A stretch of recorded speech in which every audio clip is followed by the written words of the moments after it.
Hello there, and welcome back, or welcome if you're new. My name is Daphne. Thank you so much for joining me today. We are back at it, and I am going to be sharing 5 early spring projects that you can do that will set you for success for spring. I love sharing these projects because they're so easy, they're a little effort, and they make so much of a difference in your landscape when you approach the next spring and summer season. So, the first project that I'm suggesting that you do, and something that I'm doing myself, is shop for new furniture. Now, in a past video, I had said to look around and refresh your older furniture, and I shared myself updating a bistro table. So that's great, but sometimes you just are looking to add in a special piece. So definitely take this time while we're not out doing all of those like huge garden projects. Take this time in the cooler season to be able to plan out and shop for that furniture that you're going to be using during the spring, summer, and fall season. You will definitely really enjoy it later and appreciate that you took the time now to be able to set yourself up for success in the spring season.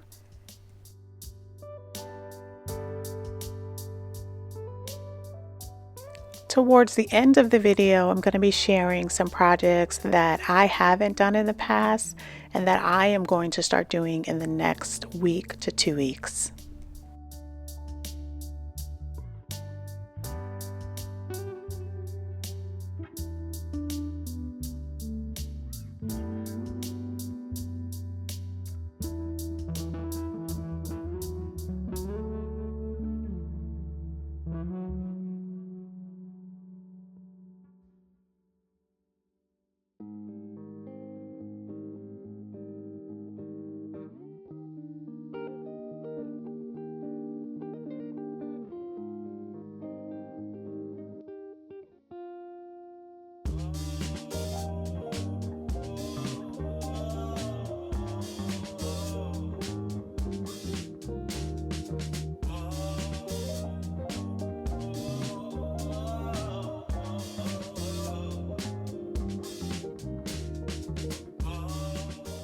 The next project that I am definitely doing myself is refilling all of my raised garden beds. And this is something that you can do now because a lot of the garden centers are having their garden soil on sale for the spring season. And you might have some planters that already have, soil in them, and it just needs a reboost. So you might want to go out and get your plant tone, any type of bone meal, and you might want to refresh the soil that you have in there. Now, one other thing that I'm going to be doing is I'm going to be adding in any of the plants that I picked up, say at Costco or Home Depot or Lowe's. If they're cold hardy, I'm going to be popping them into the planters that I'm refreshing. So in this case, I'm popping in some begonias that is a little more cold hardy, and we are just going to put them here in this planter. And then any other items, that are cold hardy, I'm definitely going to be trying to get them in within the next couple of weeks.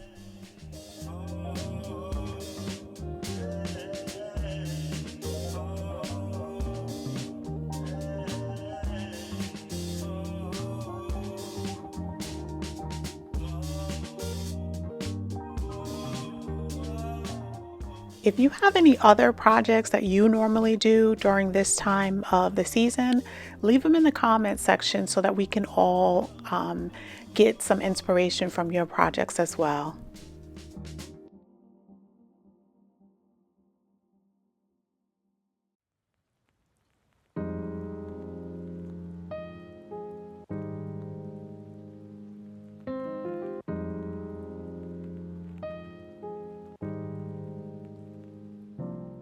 One other project that we added several years ago when we put the pergola up was just adding in some cafe patio lights.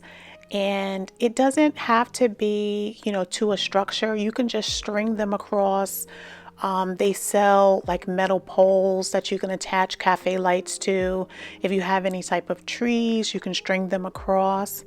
They make a huge difference when you're outside, if you're dining, or if you're just inside and you just want to see that ambient glow on the outside, then definitely turn them on. I know I love to see how they look at nighttime in my backyard. So if you don't have some type of lights, make sure that you add them during this time of year, because it's easy for you to just be able to take the time and plan it out now. Now, the next thing that I wanted to talk about is adding in some type of hanging garden decor, mirrors, artwork, whatever you think is going to add a special touch to your outdoor space.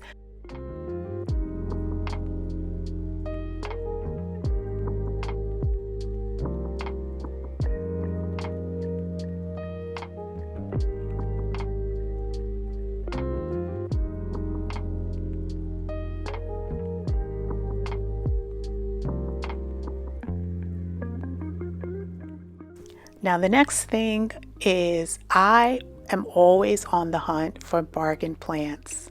Whether this is at the beginning of the season or at the end of the season, I love getting discounted plants, especially with perennials. So perennials are a plant that you plant and they die back at the end of the season, and then they come back the next year without having to replant them. So they're called perennials. So what I like to do is I shop the clearance for perennials, because they might be at the end of the season, but it's definitely going to be beneficial. They're going to come back, the next year, and they're going to be amazing in your landscape. And most of the big box stores discount these types of things at the end of the season. In this case, I picked up some amazing hydrangea that was at the end of the season because we were going into the fall, so the blooms were bloomed out.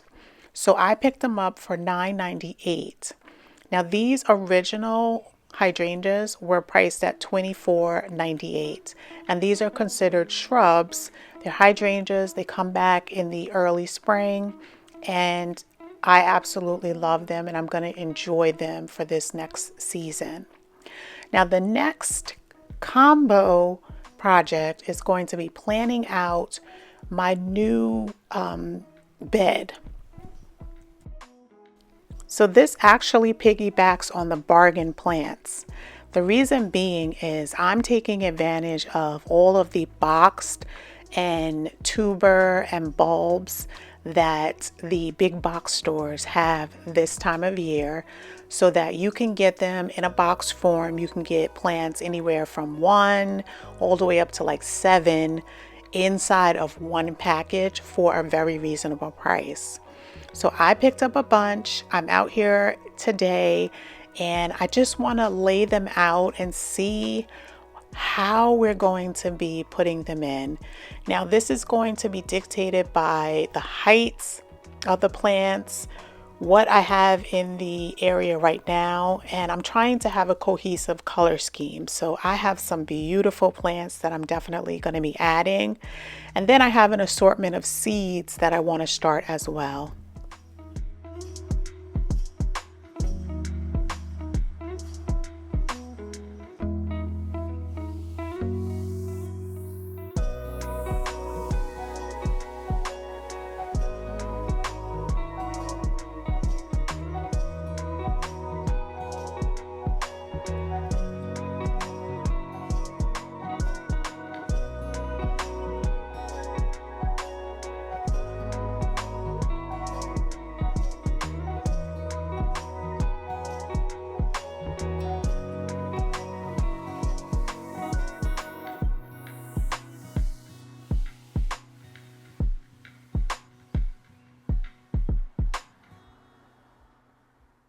So I'm just going to lay out all of the plants, And I'm just really making sure that where I want to put them, it will fit in, it'll be spaced out properly between the plants that I already have, making sure that the plant that I'm planting is not too tall compared to the plant that's right behind it. So what I decided was I would put the iris nestled far towards the back of the planting bed behind the water feature that we're going to be adding there. I added in the two dahlias, one on the left hand side of the hydrangea and then another one on the other side of the water feature. And then I'm just adding along the edge a bunch of different seeds that I'm going to be planting as soon as it warms up a little, because I'm going to be direct sowing them. Now all of the seeds are all annuals, and I'm going to give you a closer look of all of the packets for the plants that I'm placing and then also the seeds as well once I finish laying everything out.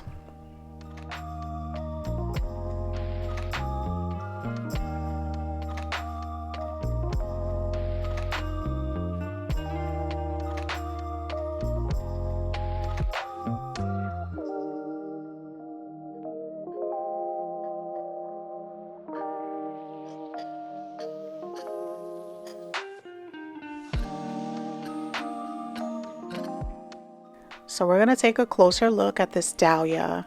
Now, I love this maroon dahlia. It is going to be beautiful, and it's a cutting flower. So it needs to be in full sun, and when I plant it, it should be 1-inch depth. And the height of it is going to be 36 to 40 inches. So I think that it's going to be perfect right here in front of the hydrangea. And I have one here, and then I also have the other one tucked right next to the water feature that's going to be there, and it's on the backhand side of the hydrangea. Now nestled in here closer to the evergreens is going to be this lily, and there's actually 7 lilies in there. I'm only going to plant either 1 or 2 of them in this location. And this is a full sun to part shade, and it's going to be anywhere from 36 to 48 inches. And I need to space it 4 to 6 inches apart. So basically I might do a 2 or 3 grouping of that lily, but I'll really define that once, you know, I get everything planted. So we have these zinnia, they're envy zinnia, and the height of them is going to be 2.5 feet. And I am going to be planting these in April. And I'm just gonna sprinkle a couple of seeds there. I like the color of them. Next to it is gonna be this sunflower chocolate cherry, and I absolutely love it. I love the color of it. In my area, I can plant this from April to June, and it's just going to be beautiful. I absolutely love the color combination, and I like this California poppy as well. And the height is going to be anywhere from 8 to 10 inches. It's an annual, and again, I'm just going to sprinkle, you know, a couple right in that location. Now, nasturtium, I've never planted before. I think that it's going to be very pretty. The height is only 12 inches. And again, this is going to be planted in April. I'm just going to be able to scatter a couple of seeds there, and it's just going to look amazing towards the beginning of the bed. So I just wanted to give you another look at how this bed looked when we extended it last fall. And now we're going to go into the last project that I am going to be doing very soon.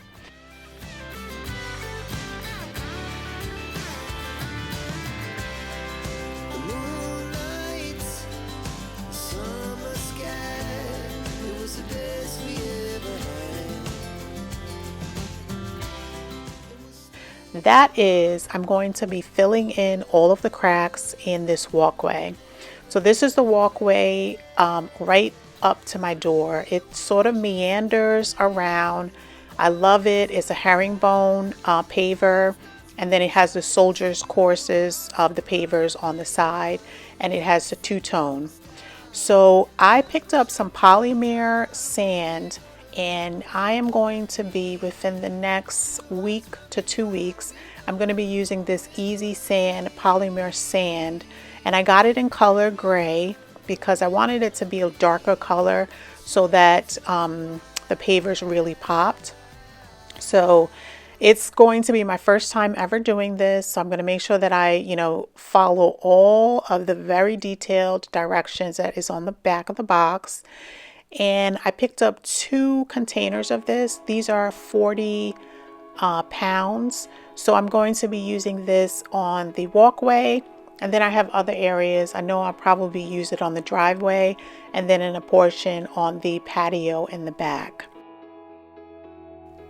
So now that we're all done, I'm just taking a quick break. This is your reminder to make sure that you take a break and have water whenever you're outside in the garden.